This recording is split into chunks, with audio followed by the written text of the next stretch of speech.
नमस्कार मित्रों, और बुद्धा इंस्पायर्ड पर आपका हृदय से एक बार फिर स्वागत है। आज हम किसी बाहर की यात्रा पर नहीं निकल रहे हैं, बल्कि उस यात्रा की ओर बढ़ रहे हैं जो हर दिन हमारे साथ होती है, लेकिन हम उसे महसूस नहीं करते। यह यात्रा हमारे पैरों से शुरू होती है और हमारे पूरे जीवन तक जाती है। हमारे पैर केवल शरीर को ढोने वाले अंग नहीं हैं, वे हमारे अनुभवों, हमारे संघर्षों और हमारी स्वतंत्रता के साक्षी हैं। हम जहां पहुंचे हैं, जिस रास्ते पर चले हैं, जिन सपनों को छुआ है, उन सब की छाप हमारे पैरों में दर्ज है। कभी आपने ठहरकर अपने पैरों को देखा है? वे चुपचाप हर दिन हमारा बोझ उठाते हैं, हमारे डर, हमारी जिम्मेदारियां, हमारी थकान, सब कुछ। जब एक बच्चा पहली बार अपने नन्हे पैरों से धरती को छूता है, तो वह सिर्फ चलना नहीं सीखता, वह गिरकर फिर उठना सीखता है। और यही जीवन का पहला सबक होता है। जवानी में जब यही पैर तेजी से दौड़ते हैं, तो हम सिर्फ रास्ता नहीं नापते, हम अपनी सीमाओं को पार करना सीखते हैं। लेकिन समय के साथ जब जीवन की शाम ढलने लगती है, तो वही पैर धीरे धीरे भारी होने लगते हैं। 60 के बाद या 70-80 की उम्र में जब 2 कदम चलना भी कठिन लगने लगता है, जब सीढ़ियां पहाड़ जैसी प्रतीत होती हैं, जब रात की नींद अचानक पैरों की ऐंठन से टूट जाती है, तो यह सिर्फ शरीर की परेशानी नहीं होती, यह उस आजादी के खोने का डर होता है जिसे हम जीवन भर सहज मानते आए थे। जब कोई बुजुर्ग कहता है, अब मुझसे चला नहीं जाता, तो उसके शब्दों में केवल दर्द नहीं, बल्कि भीतर टूटते आत्मविश्वास की गूंज होती है। अक्सर हम मान लेते हैं कि यह सब उम्र का खेल है, कि बढ़ती उम्र के साथ कमजोरी आना स्वाभाविक है। लेकिन अगर यही सत्य होता, तो हर बुजुर्ग एक सा कमजोर होता। फिर वे लोग कौन थे जो 80-90 की उम्र में भी खेतों में काम करते थे, मीलों पैदल चलते थे और जीवन को पूरी ऊर्जा के साथ जीते थे? गौतम बुद्ध हमें सिखाते हैं कि दुख का कारण उम्र नहीं, अज्ञान है। और यहां अज्ञान यह मान लेना है कि शरीर की कमजोरी हमारी नियति है। बुद्ध कहते थे कि शरीर और मन अलग नहीं है। जैसा मन होता है, वैसा ही शरीर ढलने लगता है। जब मन भय, चिंता और निराशा से भरा होता है, तो शरीर भारी हो जाता है।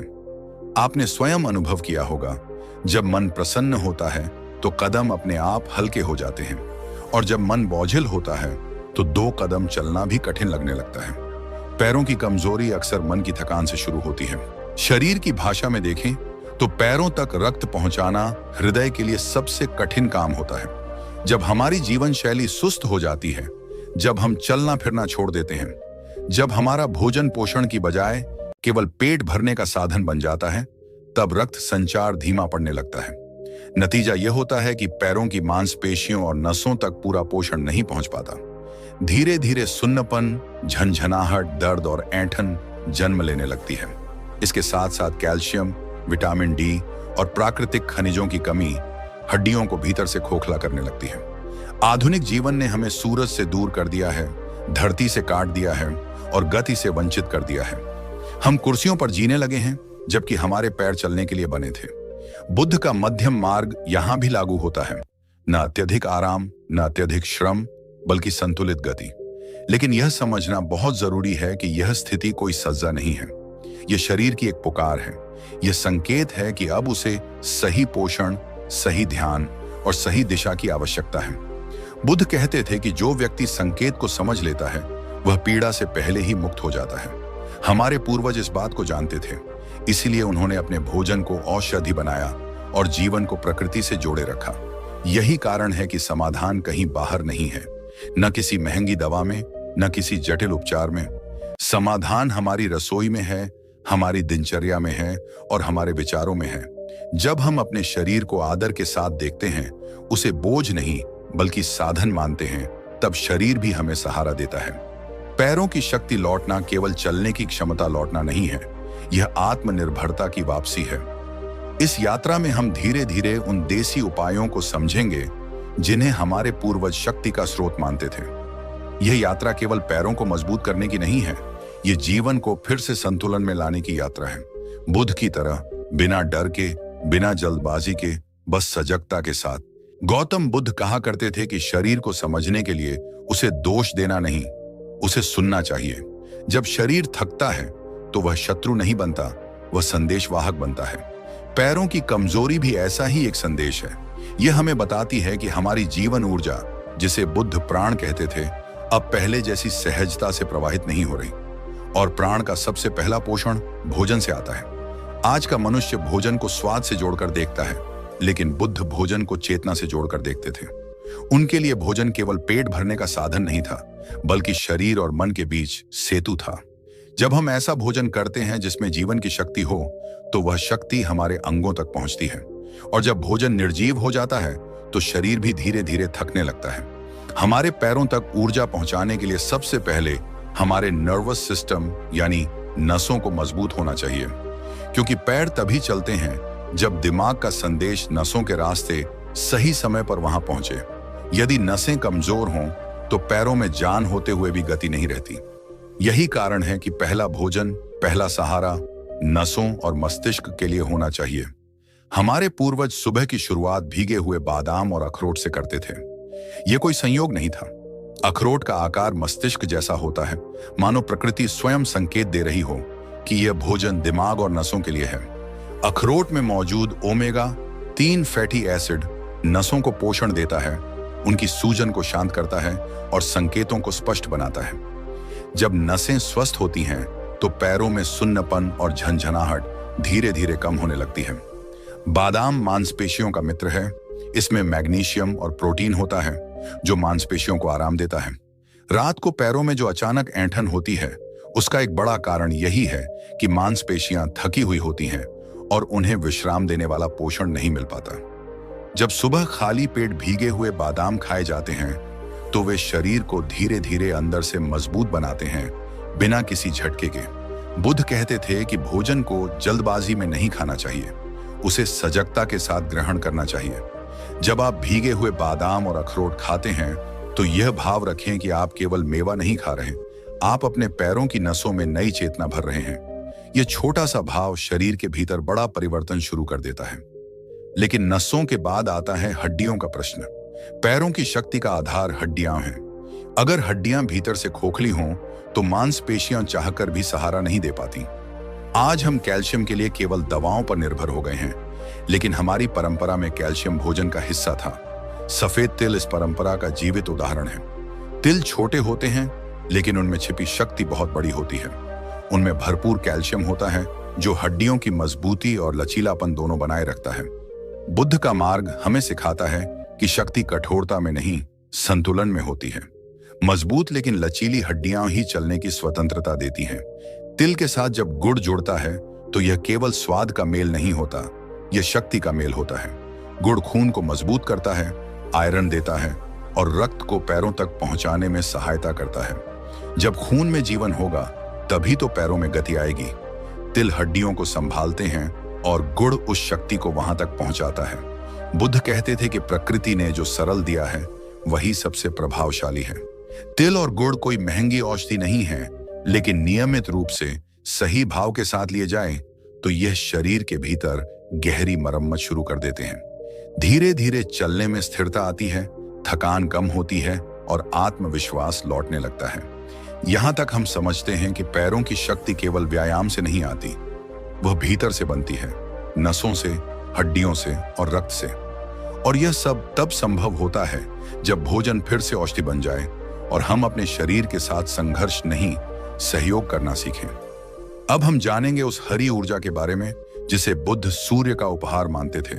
हरी पत्तेदार सब्जियां जो रक्त को शुद्ध कर पैरों तक नई जान पहुंचाती हैं। गौतम बुद्ध कहते थे कि जो व्यक्ति प्रकृति से जुड़ा रहता है, उसका शरीर कभी अकेला नहीं पड़ता। धरती, जल, अग्नि, वायु और आकाश, ये 5 तत्व केवल बाहर नहीं हैं, ये हमारे शरीर के भीतर भी बहते हैं। जब इन तत्वों में से कोई असंतुलित हो जाता है, तो शरीर थकने लगता है। पैरों की कमजोरी भी इसी असंतुलन का संकेत है, विशेष रूप से रक्त और ऊर्जा के प्रवाह का। हमारे पैरों तक पहुंचने वाली शक्ति का सबसे बड़ा माध्यम रक्त है। रक्त जितना शुद्ध, हल्का और प्रवाहमान होता है, उतनी ही आसानी से वह शरीर के अंतिम छोर तक पहुंचता है। लेकिन आज की जीवन शैली में रक्त भारी हो गया है। भोजन तला हुआ है, चलना कम है और मन तनाव से भरा हुआ है। नतीजा यह होता है कि रक्त पैरों तक पहुंचने में आलसी हो जाता है। तब पैर सुन्न होने लगते हैं, भारी लगते हैं और थोड़ी सी दूरी भी थकाने लगती है। यहीं पर प्रकृति हमें हरे रंग के माध्यम से सहायता भेजती है। पालक, मेथी, सरसों, बथुआ, चौलाई ये सिर्फ सब्जियां नहीं हैं, ये सूर्य की ऊर्जा का संचित रूप है। हरी पत्तियों में मौजूद क्लोरोफिल रक्त को शुद्ध करता है और उसे नया जीवन देता है। बुद्ध इसे जीवन की ताजगी कहते थे, ऐसी ताजगी जो बिना उत्तेजना के शरीर को सक्रिय कर देती है। जब हम नियमित रूप से हरी पत्तेदार सब्जियां खाते हैं तो रक्त पतला और प्रवाहमान होता है। इसका सीधा असर पैरों पर पड़ता है। सुन्नपन कम होने लगता है, झनझनाहट घटती है और चलने में स्थिरता आने लगती है। यह परिवर्तन अचानक नहीं होता, लेकिन यह स्थायी होता है। बुद्ध का मार्ग भी यही है, धीमा, शांत और टिकाऊ। इन हरी सब्जियों में पोटेशियम और मैग्नीशियम प्रचुर मात्रा में होते हैं। ये दोनों खनिज मांसपेशियों के लिए वैसा ही काम करते हैं जैसा पानी सूखी मिट्टी के लिए करता है। जब शरीर में इनकी कमी होती है तो रात को पैरों में ऐंठन होती है, नींद टूट जाती है और सुबह उठते ही थकान महसूस होती है। हरी सब्जियां इस कमी को प्राकृतिक रूप से पूरा करती हैं।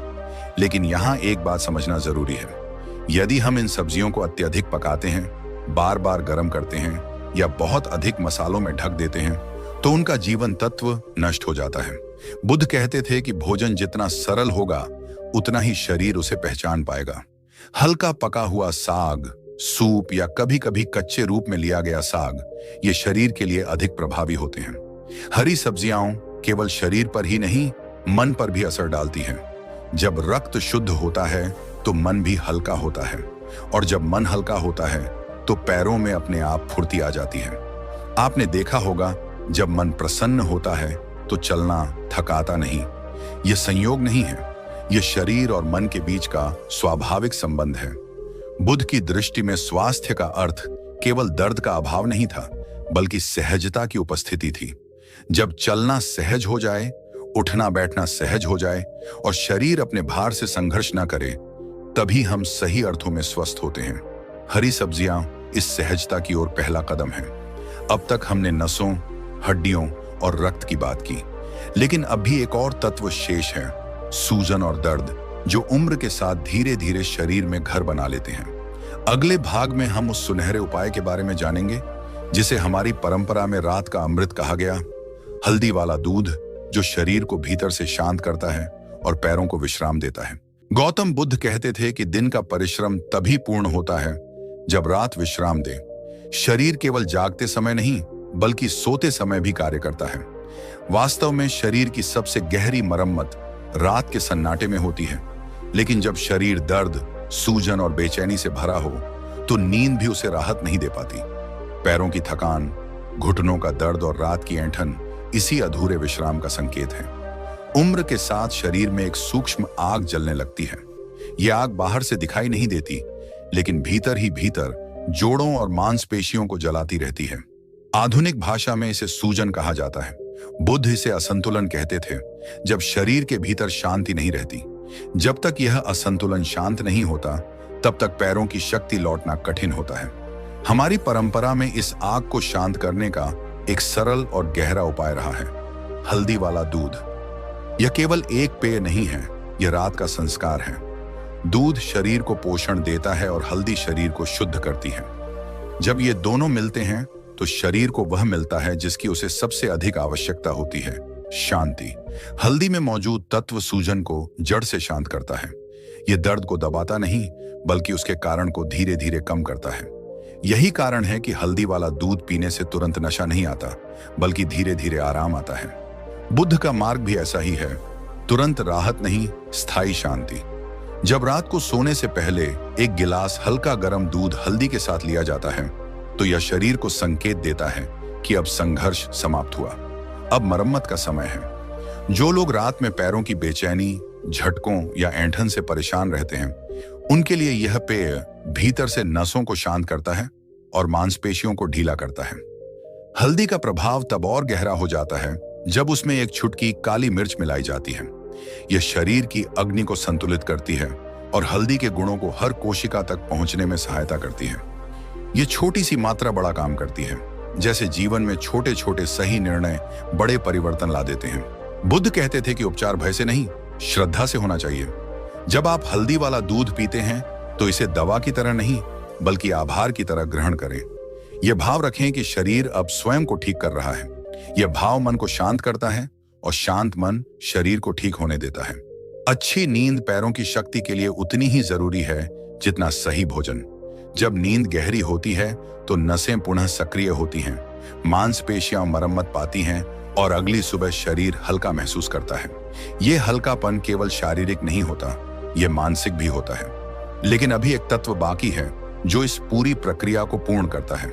नसों को पोषण मिल चुका है, हड्डियां मजबूत हो रही हैं, रक्त शुद्ध हो रहा है और सूजन शांत हो रही है। अब आवश्यकता है उस चिकनाई की जो जीवन की गति को सहज बनाती है। अगले भाग में हम उस तत्व की बात करेंगे जिसे हमारी परंपरा ने अमृत कहा, शुद्ध देसी घी। गौतम बुद्ध कहते थे कि जीवन की पीड़ा अक्सर कठोरता से जन्म लेती है। जहां कठोरता होती है वहां टूटन आती है और जहां लचीलापन होता है वहां यात्रा सहज हो जाती है। हमारे जोड़, विशेषकर घुटने, इसी लचीलेपन पर निर्भर करते हैं। जब उम्र के साथ यह लचीलापन कम होने लगता है तो हर कदम बोझ बन जाता है। पैरों की कमजोरी केवल शक्ति की कमी नहीं होती, यह शरीर के भीतर सूखापन आने का संकेत होती है। आज हम जिस भोजन से डरते हैं वही कभी स्वास्थ्य की रीढ़ हुआ करता था, शुद्ध देसी घी। हमारी परंपरा में घी को अमृत कहा गया है क्योंकि यह शरीर को केवल ऊर्जा नहीं देता बल्कि उसे भीतर से चिकना करता है। जैसे किसी पहिए को चलने के लिए तेल की आवश्यकता होती है, वैसे ही हमारे जोड़ों को भी प्राकृतिक चिकनाई चाहिए।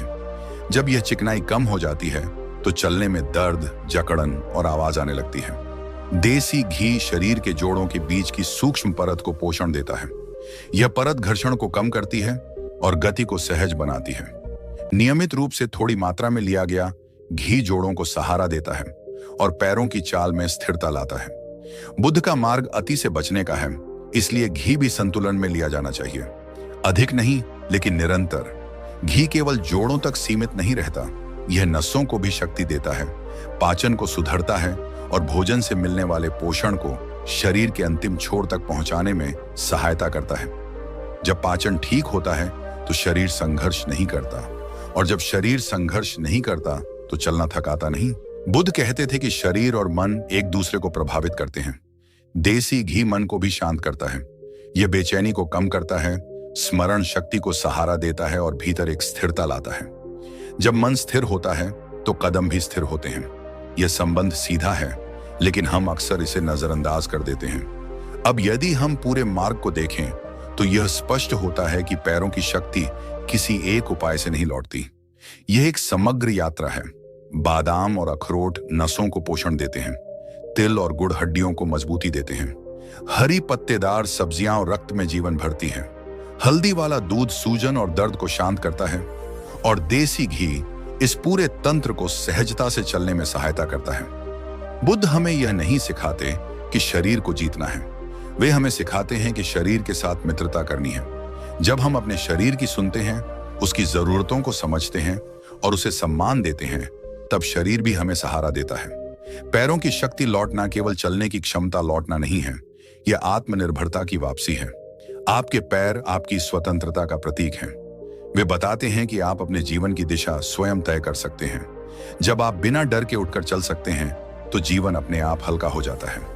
यही बुद्ध का सच्चा मार्ग है, दुख से भागना नहीं बल्कि दुख के कारण को समझकर उसे शांत करना। आज से एक छोटा सा संकल्प लें, अपने भोजन को फिर से प्रकृति के करीब लाएं। जल्दी परिणाम की अपेक्षा न करें लेकिन निरंतरता रखें। कुछ ही समय में आप महसूस करेंगे कि चलने में सहजता लौट रही है, थकान कम हो रही है और भीतर एक नया आत्मविश्वास जन्म ले रहा है। अगर यह ज्ञान आपको उपयोगी लगा हो तो इसे अपने परिवार के साथ जरूर साझा करें, विशेषकर अपने बड़ों के साथ। हो सकता है आपका एक साझा किया गया वीडियो किसी को फिर से चलने का साहस दे दे। नीचे कमेंट्स में अपने अनुभव लिखिए और अगर आपके पास पैरों की शक्ति से जुड़ा कोई घरेलू उपाय हो तो उसे भी साझा करें ताकि हम सब एक दूसरे से सीख सकें। बुद्धा इंस्पायर्ड पर हमारा उद्देश्य यही है, आपको डराना नहीं बल्कि जागरूक करना। जीवन की यात्रा लंबी है और इस यात्रा में आपके पैर आपके सबसे विश्वसनीय साथी हैं। उनका ख्याल रखें और जीवन को पूरे सम्मान और सहजता के साथ जिएं।